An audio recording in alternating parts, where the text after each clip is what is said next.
হাঁটতে পারতাম না, আমার হাঁটু বেঁকে বেঁকে গেছিলো। আমি পড়ে গেলে আমি উঠতে পারতাম না।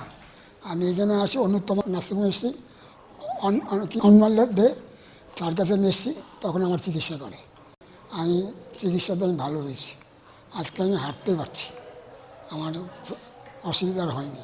উনি 15 দিন আগে আমার কাছে এসেছিলেন, দুটো পাই একবারেই মানে বেঁকে গিয়েছিল, যাকে আমরা ফিক্সড ফ্লেক্সন ডিফর্মিটি বলি। উনি হাঁটতেও পারছিলেন না, তো আমরা দুটো হাঁটুই ওনার প্রতিস্থাপন করি এবং স্বাস্থ্যসাথী কার্ডের মাধ্যমেই হয়।